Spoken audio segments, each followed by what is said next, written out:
the way in which you are and the way in which you behave is not conducive in achieving the goals that you're setting out to achieve. So your options are continue doing what you're doing and experiencing results that are not satisfactory to you, because where you are is a product of the decisions you've made, or start changing something about how you make decisions and how you interpret information, your perspective on things, and now you can start to actually grow and evolve. But you have to get fed up with the current status quo before you'll do anything.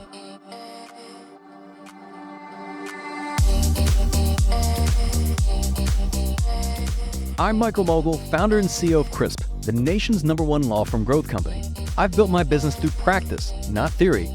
Crisp started with just $500 to my name and has grown to over 8 figures in revenue over the last few years, earning a spot on the Inc. 500 list of the fastest growing private companies in America. Our approach has been to take everything we've learned about generating massive growth within our own organization and help the country's most ambitious and committed law firm owners do the same for theirs. In each episode of this podcast, I sit down with innovative market leaders from the legal industry and beyond to learn from those who thrive in the face of adversity, challenge the status quo, and define what it means to be a true game changer. This is Jessica, Head of Coaching Strategy at Crisp, and today we're flipping the script for another special edition episode to get Michael's take on how to cut through the clutter and identify the feedback that will actually move the needle in your business, why the toughest criticism is often the key to unlocking your next level of leadership, and how to take feedback from your peers without ever compromising your vision or losing control of your firm.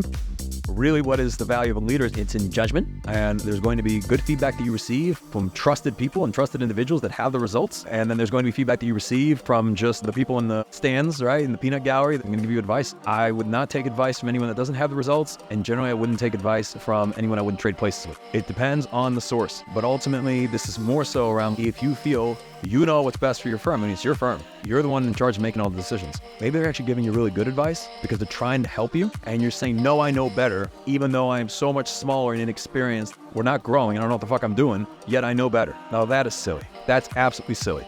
So that's just going to stall your growth. So again, there's nuance here. Depends on the source. That's coming up on the Game Changing Attorney podcast.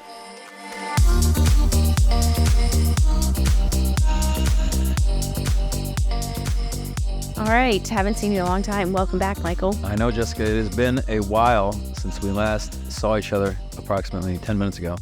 So yes, excited for another AMMA. You know, we are living in the information age, the future, right? The future is now, right? With artificial intelligence, AI. I mean, what an interesting time to just be living in. Yeah. And I know a lot of people listening to this podcast, you probably use AI in some capacity day to day, whether you use like ChatGPT or even AI integrations to various case management platforms and software that you use. But it's gotten to the point where I'll send somebody a video message and they'll respond. This happened this week, and they'll say, thank you, because I was wishing them a happy birthday.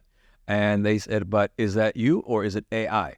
And I'm like, man, you thought I was going to send you an AI video of me wishing you happy birthday? And then I was like, I messaged the team. I'm like, can we figure this out? Right. But no, I was like, no, it's the real deal. I'm sorry to disappoint. Right. Like this is me, but it's going to get to the place, you know, where like we're going to start questioning everything. It's like, okay, well, I mean, we see this even with like people who apply to work at Crisp when they're doing like the test assignment. I can tell when it's ChatGPT. Like you ask them for a certain situational and problem-based responses, and we all know what the AI response looks like. Just looks like it was written by a robot. Yes. And then of course we throw out all those test assignments because we're like, you didn't put any critical thought into this. Right. So I wanted to hear what you think. Not where, okay, in one of the scenarios, for example, in one of the test assignments for one of the leadership roles, it was around something like, well, if your team member is underperforming, how do you address their poor performance?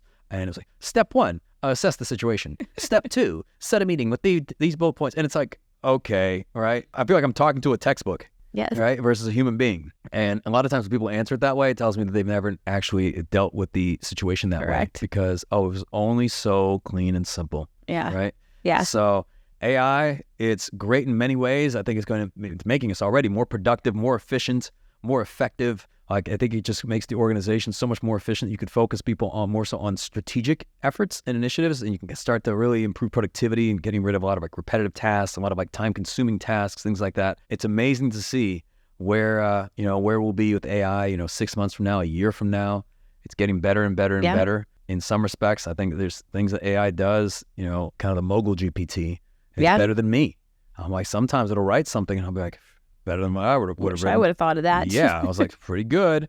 Okay, I'll take it, right? Because you said it. Mogill GPT, and we created our own like kind of chat GPT version. This is free. Anyone can do this, but you can upload, like kind of create your own custom GPT. We took every episode of the podcast, transcribed it, uploaded it there, took every presentation I've given, every keynote, transcribed it, put it there, the book, that we've written, like all of that, and that formed the knowledge base for Mogill GPT, and then you can ask them questions.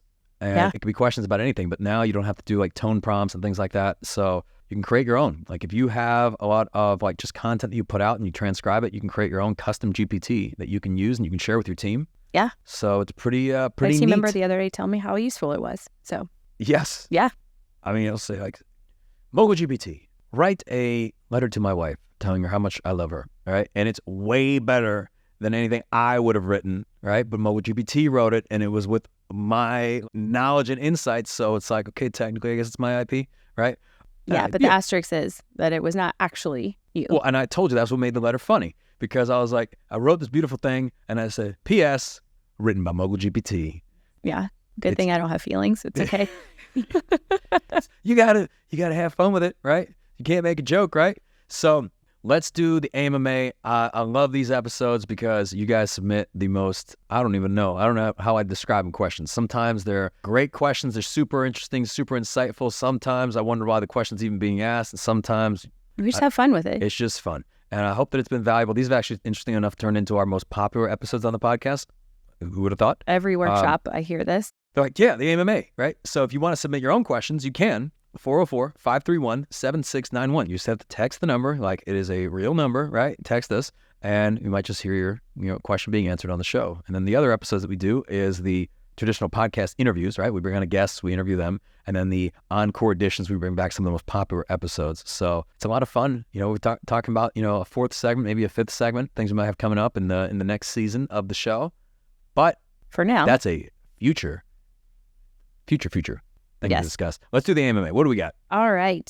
So this week we are talking about feedback from your team and from others. Okay. So question number 1, Michael, I've grown my firm to about 20 people now, and I want to be open to their feedback. I've built a culture where I encourage my team to speak up, but when I get feedback, it's hard to know what's useful and what's noise. How do you filter out the feedback that matters most? Everybody's got feedback. Everybody's got thoughts. Opinions. And everyone's got an opinion. It can be difficult to just be able to differentiate and discern, like, okay, what is constructive criticism and good feedback versus not as useful. And we see this in so many different scenarios, right? Because if you ask everybody whatever they think, right, you're going to get an opinion from everyone. It could be a different opinion from every single person, right? Let's say you got 20 plus 25 people at the firm, and you can, you might get 25 different opinions. At the same time, I think feedback is a gift. You wouldn't even know what the blind spots are, how you can improve if you've not received the feedback. So how do you differentiate the two? Over the years, we've learned a couple things. I'll share what's worked for us. Yeah. And this is the AMA. What works for you might be different. I've learned that not all feedback is created equal. Correct. So meaning that just because someone on your team is giving you feedback, it doesn't necessarily mean that that's exactly what you should do, right? Because if you have here's a feedback box and you drop things in the box, right? I mean, we did this years and years and years ago, and we'd hear things like, okay, I want office lunches. And then we did the office lunches. And then they say, well, there's not enough drink options. So then we said, okay, wait, we can't, what do we need to do to make these people happy? And then they said, I think at one point they wanted to have a couch in one of the offices. They would make it more comfortable. And they wanted to have a mini fridge and then a TV. And then there was another person who said, hey, you know what? It would be really great if we invested in the software that would make us more efficient, more productive, right? We can actually focus on more strategic work. But you're getting a mix of everything. Yes. And then the feedback's like, okay, pay us more money, right? Let us just work from 10 to 3. And I remember firm size of 20, at that point you take every feedback personal. So, yeah, you're like, look, if these people are saying it, maybe this is what we should do, right? It's like their feedback, maybe they know best. So here's the thing. The answer of whether they know best or not, it depends, right? It depends on who that feedback is coming from. And I would differentiate between high accountable individuals versus low accountable individuals. So meaning that if the feedback is coming from somebody who is consistently underperforming and missing their targets, and they're always late and they're always got an excuse, and they're telling you, hey, I think we need a new couch. Yeah. Maybe that may not be the feedback that you want to take to heart, as opposed to coming from someone who is so dedicated and loyal and they want the firm to grow. They've been with the firm a long time. They're talking about things that would help make people more productive, that would support them, that would help them, just ultimately make a greater impact. They kind of make the business case for things, right? They're much more conscious around any investments the firm makes, because they realize that we've got a lot of people to support here. They want to make sure that there's security and stability for people long term. Okay, that could be really great feedback. especially if the person is a very high accountable individual. Yes. I think when you get feedback, think about, okay, what's the source? Is this coming from someone who is low accountable, or is this feedback coming from someone who's high accountable? And if it's coming from a high accountable individual, then I'd value and prioritize that feedback much more than a low accountable individual. The same thing is from this, I guess I'll end there as far as talking about like the team, because it's just recognizing that just because someone has an opinion or they have some advice for you doesn't mean you have to follow everybody's advice. Yeah. People look at things, they have different contexts, may have sample size of one, and they see things from, their perspective. Then they may look at things and there's going to be other people that look at things as a whole, like the company, as the team as a whole. And you don't really know that each time you're getting that piece of feedback. So someone might just say, you know what, it would make me more comfortable if we had, Starbucks delivered to the office every single day, right? And that's their feedback for you. And another person says, you know what, I think it'd be really great if we invested in this training and development for our leadership team so that we could be, we could better lead our team members and we could be more effective leaders in the firm. Yes. Right? You see, one is focused on me, my needs, and another is focused on how can we support the organization as a whole and allow us to actually grow the firm, which creates more opportunities for everyone. Yeah. And it's also will this person even take action? It was funny when you said the couch. It made me think about this years ago. And it was every week, 3 people, right? We want a couch. And I was like, fine, I will get you a couch. Can you please measure it and then send me 3 options? Waited. Next week, we need a couch. Told you what to do. Next week, want a couch. Told you what to do. Never once did I actually get a solution. I just got all the BMW, the bitching, moaning, and whining. Yeah. Yeah. Noble effort. Yes. And yet, what are we thinking about right now? We're thinking about ping pong tables. Mm-hmm. We're thinking about couches. Yeah. Couches. Your couch. Okay? And it's, are we delivering? Are we executing? Are we focusing on the things that allow us to become more competitive? And someone's going to hear this and say, is it all about the business? Is it all about that? Is that the only thing that matters? Well, in a business, which much like a professional sports team, if the business is unable to be successful, then there's not opportunity for anyone. Correct. So we have to make sure that we can support everyone, and you have different teams and different departments and so on, and that the greater good of the entire organization comes first before any individual. Yes, exactly. All right, moving on to question number 2. So recently a team member gave me some feedback on my leadership that felt pretty harsh. I know there's truth to it, but I'm struggling to accept it. How do you process critical feedback, especially when it stings? That's the best type of feedback. If it stings, then you know it's true. And I would say that the way in which you accept feedback is really going to dictate the likelihood of continuing to get feedback, especially from high accountable individuals. Yes. Right? If you say, hey guys, can you give me feedback? And then someone gives you feedback and you're like, no, that's not true. No, that's bullshit. And then you get all defensive. Then the next time you ask them to give you feedback, they're not going to give you feedback. Correct. Right? Because they know that you're not going to be very receptive to it. So if it stings, this is actually a good thing because it encourages a culture of vulnerability. So your ability to accept feedback that you don't like, that is true, is going to start to rub off on other people on your team and their ability to accept feedback they don't like that, that may be true.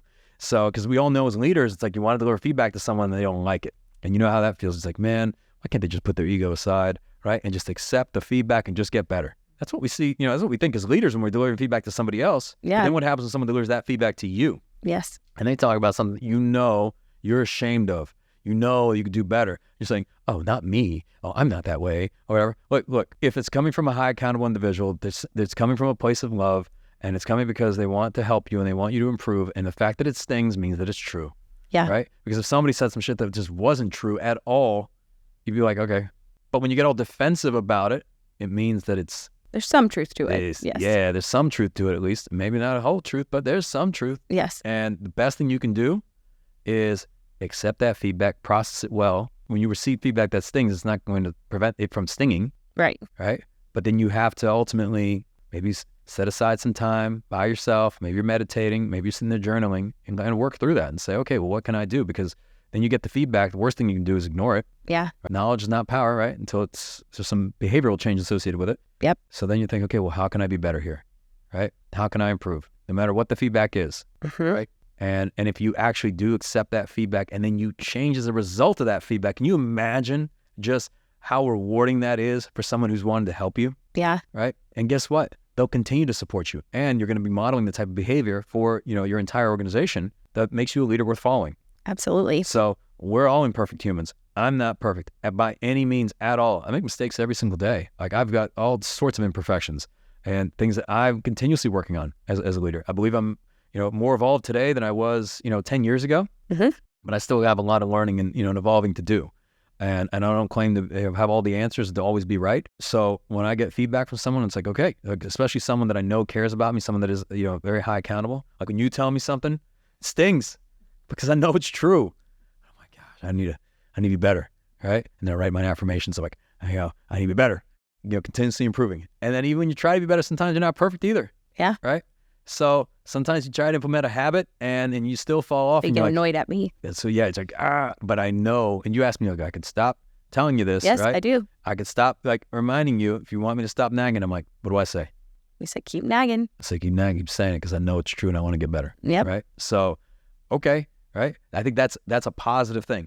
Past Michael, 10 years ago, immature, one-to-one, accept any feedback, had it all figured out, also broke. And again, it's like, I think you have to exercise a degree of humility. How you get there, well, that's a whole other podcast, right? Probably involves a series of just being abandoned and things not going your way and hitting rock bottom and just realizing that the way in which you are and the way in which you behave is not conducive in achieving the goals that you're setting out to achieve. So your options are continue doing what you're doing and experiencing results that are not satisfactory to you because where you are is a product of the decisions you've made, or start changing something about how you make decisions and how you interpret information and your perspective on things. And now you can start to actually grow and evolve. But you have to get fed up with the current status quo before you'll do anything. And if you think everything's fine and dandy, and you really look in the mirror and you really do believe that, you're never going to change. No, absolutely not. All right, question number 3 to round us out. Michael, I recently received some tough feedback from another law firm owner that I respect, but it completely contradicts the vision I have for my firm. How do I stay open-minded to their perspective without compromising on what I know is right for my business? So you got feedback from another firm owner, you respect them, but the feedback just doesn't seem like Doesn't align. It doesn't align with your vision and what you're setting out to do. Like, I don't know what the feedback is here because it's not provided in the question. Guys, when you submit the questions, provide the context. It'll help get you a better answer. So, because I don't want to have to assume. But maybe they're telling you, hey, this is a great marketing strategy. Maybe they're telling you like, hey, billboard's the answer, radio's the answer, social media is the answer, pay-per-click's the answer. I don't know, whatever. Yes. TikTok ads are the answer. Maybe they're telling you that and you're like, I'm not quite so sure. Here's the thing. We do this thing at our workshops. It's called Gestalt when we do breakouts with the law firm owners. And we do this because we've learned over the years that in order to make experience shares and breakouts as effective as possible, you have to have somewhat of a framework and a structure to being able to receive feedback and even giving feedback. So meaning that the first thing is that whenever you're giving somebody feedback is that it's never opinion-based. It's based on things that you have done yourself. It's like based on an experience that you've had. So instead of telling somebody, hey, maybe those TikTok ads don't work, well, if you've never done them before and for your own firm, then maybe that's not something you should provide an opinion on because you don't have an experience there. I'm not saying I have any opinion on, Yes, TikTok. no. I mean, we've done them. I can't say they're terribly effective, so I'm not even advocating for this, but I'm just using this as an example because someone's going to hear this and be like, that's the next thing I got to do. And I'm telling you, that is not, unless it's Slow down. Unless it's whatever you feel is right for your firm. If you don't have that personal experience, then the feedback that you're offering is just purely opinion-based, which is not valuable at all. Then, when you do have experience with something, you're just sharing, here's what worked for me, and here's what didn't work. Yeah. Right? So in my experience, when we did this, here's how it worked for us, and here's what didn't work. Okay? Because now you're just sharing specific to that example. You're not saying this was right, this was wrong, whatever. This is just like, when we did this with our firm, or this is how we approached this, and we hired this role, we implemented this process, we started using this software, did this type of marketing. Here's what worked, and here's what didn't work. But then ultimately, you got to make the best decision for your firm, right? Because whatever information you receive, you're an adult, right? And we work with adults. Yes. And you have to own whatever decision you make. So you can't say, well, they told me to do it, right? And then you did it, and you bought little pictures of monkeys on the internet for millions of dollars in these NFTs, and then you're like, but they told me it was a good investment, right? And it's like, okay, well, who's the sucker? Well, they told me that if I bet on the sports team that they were going to win by X amount. And it's like, oh, did they come from the future? The point is, like, you as an adult have to take complete ownership of your life and ownership of your decision making, especially when it concerns your business. Again, you have to consider context. Maybe it's someone you respect, and I go both ways on this, to be honest. Yeah. Because again, I don't have full context here, but if it's someone you respect and they're in the same practice area as you are and a similar type of market as you are, and they've been doing this a really long time, there's obviously a reason you respect them, then maybe there's a lot of wisdom there. And maybe it's like sometimes you're getting a certain feedback and it doesn't compute for you. And you're like, I don't understand. Maybe somebody poured water like on electronics and you're like short-circuiting. You're like, I don't understand. I'm spending $1,000 a month and they're telling me I need to crank that up to $10,000 a month, right? To really start to see any sort of return. And I've been sticking with it for a month and they tell me I got to stick with it for a year and a half, like with something like TV or, a lot of these like long tail efforts, and it doesn't compute for you. Well, of course it doesn't compute for you because you've never done it before, but they have. And you respect them because of the success that they've achieved. And they have a firm that's, in similar practice area to yours and a similar market area to yours. They've already learned the lessons that they're sharing with you. I mean, this is kind of the nature of coaching and bringing together a community of people that have already figured out the things you're trying to figure out, so you don't have to make the mistakes of trying to learn it yourself, right? Touch the stove, oh, it's hot, right? Like they could tell you, hey, before you do that, just so you know, I did that a few years ago. I touched the stove. It was actually really hot. I burned my hand. Like, you don't have to do it. Then there's going to be some people like, I have to find out for myself. Yes. Okay. I have to know. On the one sense, there is going to be the wisdom that comes with it. And just because it doesn't compute for you doesn't mean it's the wrong feedback, especially under the context that it's like same practice area, same market area. Like there's that. Alternatively, let's say it's a totally different practice area. They take on, they're positioned very differently. They're a completely different market. They're talking about something that worked for them, but they started out 20 years ago. You're starting now, right? That type of feedback. They're like, hey, yeah, just do what I did back then, Yellow Page ads, right? And you're like, okay, well, it's different today than it was then. I'm glad that worked for you 20 years ago. But today, I too want to be on TV, or I too want to be, I want to run billboards. But when you got in, it was a very different market, right? And the price and, of all those things was very different. It wasn't as saturated as it is now. And it's amazing that it worked for you 20 years ago. But today, maybe my strategy has to be more digital focused, for example. So ultimately, it's just seeing like, are there similarities, and does it like comparing apples to apples or apples to oranges in terms of where the feedback's coming from. But if you've got a different vision for your firm and they're telling you, hey, you know what, you should expand markets all across the country, or you should start, your personal injury firm, you should add on criminal defense and family law and estate planning, and you should do all these things. Well, one, it's like, have they done it, right? And what were their results, and what worked and what didn't work? But if the answer to any of those things is like, no, they haven't done it, and then there were no results, then it's just, they're just talking. And you have a right to, obviously discount that feedback. But ultimately, it's your firm and your vision. And really, what is the value of a leader? It's in judgment. And there's going to be good feedback that you receive from trusted people and trusted individuals that have the results. And then there's going to be feedback that you receive from just the people in the stands, right? In the peanut gallery, they're saying you should do this and you should do that. And like, they're going to give you dating advice and they're single, and they're going to give you marriage advice and they're not married. They're going to give you advice on how to lead a team, and they don't have a team, right? They're going to give you advice. I would not take advice from anyone that doesn't have the results. And generally I wouldn't take advice from anyone I wouldn't trade places with, right? So it depends on the source. But ultimately, this is more so around like, if you feel what's best for your firm, it's your firm. You're the one in charge of making all the decisions. And maybe they're actually giving you really good advice because they're trying to help you, and you're saying, no, I know better, even though I am so much smaller and inexperienced. We're not growing. I don't know what the fuck I'm doing, yet I know better. Yeah. Right? Now that is silly. Yes. That's absolutely silly. Yes. Right? So that's just going to stall your growth. So again, there's nuance here. Depends on the source, but generally the feedback is going to be most impactful if someone's speaking from their own personal experience, not opinion-based. They're sharing what worked for their firm, what didn't work. But ultimately, you got to make the decision and own it yourself, right? What you're going to do and what you're going to decide. There's going to be all sorts of opportunities and people that are going to come your way telling you what you should do, and they got the next great thing, and you have to be able to separate the good stuff, the good shit, from the bullshit. How about that? There you go. That's a perfect way to round this one out. All right. Until next time. You've been listening to the Game Changing Attorney podcast with Michael Mogill. If you found this episode valuable, here are 3 free ways that we can help you grow your law firm. Number 1, download the first chapter of Michael's book absolutely free at gamechangingattorney.com. Number 2, you can shoot Michael a text at 404-531-7691 and ask him any question you'd like. You might just hear the answer on the next episode. And finally, number 3, if you can leave this podcast a 5-star review, it will help us gain access to more influential thought leaders and bring their lessons learned here to you. For more information on this episode, see the show notes in your podcast app or visit legalpodcast.com.